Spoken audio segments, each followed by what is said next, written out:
தமிழ் உள்ளங்கள் அனைவருக்கும் இனிய வணக்கம். இது உங்கள் தமிழ் ஸ்டோர் சேனல். ஸோ இன்றைக்கான வீடியோ மெயினாக பார்க்க போகிறது என்னென்னா, நீட்டு ரீ எக்ஸாமுக்குரிய ரிசல்ட் அப்படின்னு சொல்கிறது நமக்கு ஜூன் 30 வரப்போகுது. அது எல்லாருக்குமே தெரியும். அதற்குரிய அப்டேட் என்றதை நம்ம இதுக்கு முன்னாடி நான் ஒரு வீடியோ கொடுத்துருக்கேன். ஸோ அதை செக் பண்ணி பாருங்கள்.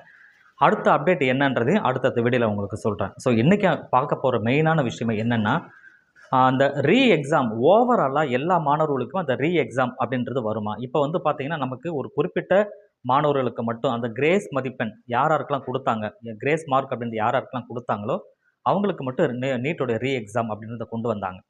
ஸோ இன்றைக்கி சிபிஐ நாடு முழுக்க தரோவ்லி அவங்க வந்து ஃபுல்லாக வந்து இன்வெஸ்டிகேஷன் பண்ணிகிட்ருக்காங்க. அந்த இன்வெஸ்டிகேஷனில் புது புது விஷயங்களை அவங்க எடுத்துகிட்டே இருக்காங்க. இது இந்த அட்சய பாத்திரம் அப்படின்னு சொல்லுவோம் இல்லையா, தோண்ட தோண்ட புதையல் கிடைக்கிற மாதிரி அவங்க என்கொயரி பண்ண நிறைய விஷயங்கள் பேக்ரவுண்டில் வந்துக்கிட்டே இருக்குது. நிறைய பேர் அரெஸ்ட் பண்ணிகிட்ருக்காங்க. நிறைய ஸ்டூடெண்ட்டும் வந்து இன்னுமே மாட்டிகிட்ருக்காங்க. பேரண்ட்டு இந்த மாதிரி நிறைய விஷயங்கள் நடந்துகிட்ருக்கு. ஸோ இப்போ நமக்கு ஜூலை 8 நமக்கு சுப்ரீம் கோர்ட்டு ஃபைனலாக வந்து டிசிஷன் சொல்ல போகிறதா சொன்னாங்க.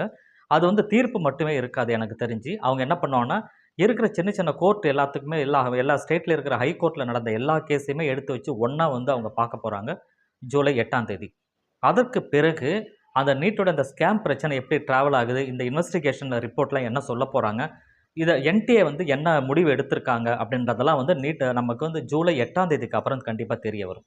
அந்த ஜூலை 8 அப்புறம் நம்ம எல்லாருமே எதிர்பார்க்குற விஷயம் என்னென்னா, எல்லா மாணவர்களுக்குமே திரும்ப வந்து எக்ஸாம் வர்றதுக்கு உண்டான வாய்ப்புகள் உண்டான்றது தான் கேள்வி. காரணம் என்ன அப்படின்னா, நிறைய பேர் மாட்டிகிட்ருக்காங்க. ஸோ நிறைய பேர் வந்து ஸ்கேமில் இருக்காங்க அப்படின்றது தெரிய வருது. இப்போ அவங்க வந்து பர்டிகுலராக ஒரு சென்டரில் நடந்த விஷயத்தை வச்சு தான் வந்து அந்த கிரேஸ் மார்க் அப்படின்றத கொடுத்தாங்க. மேபி அவங்களுக்கு ஏதாவது தெரியுமோ தெரியாமல் இருக்குமா அப்படின்றது நமக்கு தெரியாது.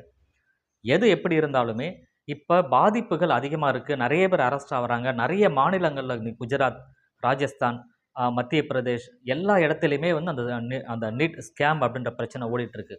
இதில் ஒரே ப்ளஸ் என்ன அப்படின்னா, நம்ம சவுத் சைடில் எந்த தொந்தரவுமே கிடையாது. நீங்கள் வந்து ஆந்திரா, கேரளா, தமிழ்நாடு இந்த பக்கத்தில் வந்து பார்த்தீங்கன்னா எந்த ஒரு தொந்தரவுமே இல்லை. அது ஒரு நல்ல ஒரு விஷயம். ஏன்னா எல்லாருமே ரொம்ப கஷ்டப்பட்டு படிச்சிருக்காங்க, நேர்மையாக இருந்திருக்கிறாங்க அப்படின்னு சொல்லி நம்ம பாராட்டலாம். அது ரொம்ப நல்லதும் கூட. அப்படியே நீங்கள் நார்த் சைடில் போனீங்கன்னா கிட்டத்தட்ட 90% எல்லா ஸ்டேட்லேயுமே இந்த பிரச்சனைகள் இருக்குது. ஸோ அப்போ ஃபுல்லாக துருவி சிபிஐ பார்த்துட்டு இருக்கிறதுனால ஒரு கட்டத்தில் என்ன முடிவு எடுப்பாங்கன்னா, நிறையா வந்துடுச்சு, நிறைய பேர் இதில் மாட்டுறாங்க அப்படின்னா, இதில் தவறுகள் ரொம்ப நிறைய நடந்திருக்கு அப்படின்றதுனால எல்லாருக்குமே நீட் எக்ஸாம் வைப்பதற்கு உண்டான வாய்ப்புகள் என்பது ஸ்டார்ட் ஆக வாய்ப்பு இருக்குது.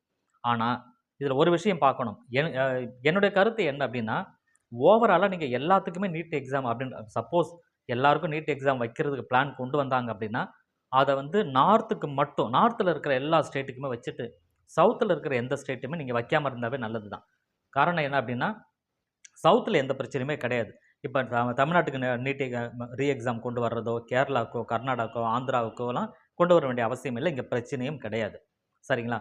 ஆனால் நார்த் சைடில் இருக்கிற எல்லா ஸ்டேட்லையுமே பிரச்சனை இருக்கிறதுனால அந்த சைடில் மட்டும் நீட்டோட ரீ எக்ஸாம் வைக்கலாம், தப்பு கிடையாது. ஆனால் இதில் சில பேருக்கு கஷ்டம் இருக்கும். யாராருக்கு அப்படின்னா, தமிழ்நாட்டில் மதிப்பெண் சற்று குறைவாக இருக்கிற மாணவர்கள் வந்து இன்னொரு எக்ஸாம் வந்ததுன்னா மேபி இதில் நம்ம கொஞ்சம் பாஸ் ஆகி இன்னும் கொஞ்சம் நிறைய மார்க் எடுக்கலாம் அப்படின்ற ஒரு எண்ணம் இருக்கும். பட் என்ன பண்ணாலுமே சரி, நீட்டுக்கு ரீ எக்ஸாம் எல்லாருக்கும் வச்சாலும் ஒரு சில மாணவர்களுக்கு பாதிப்பு ஏற்படும். அவங்க வைக்கவே இல்லை, நீட் எக்ஸாம் வைக்காமல் ஆஸ் இட் இஸ் இருக்கிற மார்க் அப்படியே கொண்டு போனாலும் ஒரு சில பேருக்கு பாதிப்பு இருக்கும். ஆக மொத்தம் ஏதோ ஒரு சில சாராருக்கு ஒரு பாதிப்புகள் அப்படின்றது கண்டிப்பாக இருக்கத்தான் செய்யும். எப்படி வந்து ஒரு நெல் விளைவித்துனா அதில் களைகளும் சேர்ந்து தானே முளையும். அந்த மாதிரி தான் இப்போ நடந்த ஸ்கேம் அப்படின்னு சொல்கிறதெல்லாம். சரிங்களா? ஏன்னா என்னதான் நல்ல விஷயங்கள் பண்ணாலுமே அதில் சில தவறுகள் நடக்க தான் செய்யுது.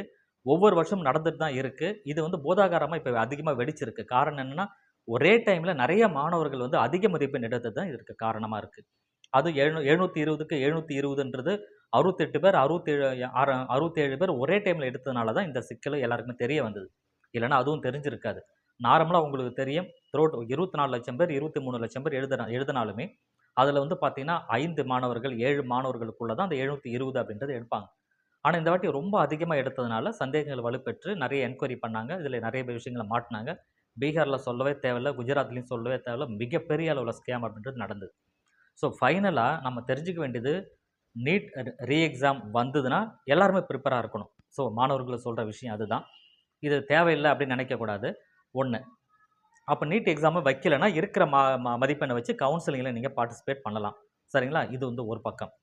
இன்னொரு விஷயம் என்னென்னா, இந்த நீட்லாம் ஒரு பக்கம் இருக்கட்டும். நீங்கள் மருத்துவர் ஆகணும் அப்படின்னு நினைக்கிறது தான் நல்ல விஷயம். அதெல்லாம் ஒரு பக்கம் இருந்தாலுமே, இன்னொரு பக்கத்தில இருக்கிற அடுத்த கோர்ஸ நீங்க பாருங்க. அடுத்த கோர்ஸ் இப்ப நமக்கு 2 நீட் இல்லாத கோர்ஸுக்கு நமக்கு வந்து இப்ப அப்ளிகேஷன் வந்து போயிட்டுருக்கு. ஒண்ணு வந்து BVSc bachelor of veterinary science and அப்படின்னு சொல்றது. ஸோ கால்நடை மருத்துவர். அதுவும் டாக்டர் தான் 5 1/2 வருஷம் படிக்க தான் போறீங்க. இன்டர்ன்ஷிப் இருக்கு. எல்லாமே இருக்கு. இந்த எம்பிபிஎஸ்ல இருக்கிற மாதிரியே. அதற்குரிய அப்ளிகேஷன் நம்ம 28ஆம் தேதி வரைக்கும் எக்ஸ்டெண்ட் பண்ணியிருக்காங்க. ஸோ அதுக்கு ஒரு வாய்ப்பு இன்னுமே காத்துக்கிட்டு இருக்கு. ஒண்ணு. இன்னொன்னு இந்தியன் மெடிசன். ஹோமியோபதி, யுனானி, ஆ சித்தா, ஆயுர்வேதா இந்த வரிசையில bachelor of bachelor of naturopathy and yogi science. அந்த yogi science naturopathy and yogi science என்ற கோர்ஸும் இப்போ அப்ளிகேஷன் போயிட்டுருக்கு. இது ஆஃப்லைனில் தான் இருக்கும். அப்ளிகேஷன் டவுன்லோட் பண்ணி ஃபில் பண்ணி நீங்கள் அனுப்புறீங்க. ஸோ இந்த டாக்டருக்கு படிக்கிற இதுவும் டாக்டர் தான். இதற்குரிய அப்ளிகேஷன் இப்போ ஓப்பனில் இருக்குது. ஸோ இந்த 2 வாய்ப்புகள் நமக்கு பிரகாசமாக இருக்குது. இதெல்லாம் இல்லை மேக்ஸ் இருக்கிற மாணவர்களாக இருந்தால் இன்ஜினியரிங் பக்கம் இன்ட்ரெஸ்ட் இருந்தால் அதுலேயும் போங்க. நீங்கள் இதை மட்டுமே ஃபோக்கஸ் பண்ணாதீங்க. மன வருத்தங்கள் நிறைய ஏற்படுதா, அதை விட்டுட்டு அடுத்த படிப்புக்கு போங்க. நம்ம லைஃப்பை பாருங்கள். ஸோ இது வந்து என்னோட சஜஷன். உங்கள் விருப்பம் இருந்ததுன்னா, இல்லை சார் நான் கவுன்சிலிங்லாம் எதிர்பார்த்துட்டு எப்படி வருதுன்னு பார்த்துட்டு பண்ணுறேன்னா, அப்ளிகேஷன் டேட் அன்னைக்கு முடிஞ்சிடும். அதற்குள்ளே எல்லாத்தையும் போட்டு வைங்க. அப்ளிகேஷன் எது இதில் போடணுமோ எல்லாத்தையும் போட்டு வைங்க. போட்டு வச்சுட்டு கவுன்சிலிங்கில் மெடிக்கல் கவுன்சிலிங்கை பார்ட்டிசிபேட் பண்ணுங்கள். உங்களுக்கு சீட்டு கிடைச்சதுன்னா படிங்க. கிடைக்காத பட்சத்தில் அப்ளிகேஷன் எங்கே போட்டிங்களோ அதற்குரிய வாய்ப்பு இருந்தால் அங்கே போய் படிங்க.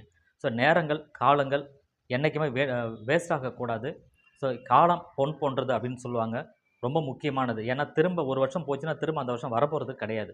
அதை மனசில் வச்சுக்கிட்டு அதற்கு தகுந்த மாதிரி உங்களை நீங்கள் மாற்றிக்கோங்க. தேங்க் யூ ஃபார் வாட்சிங்.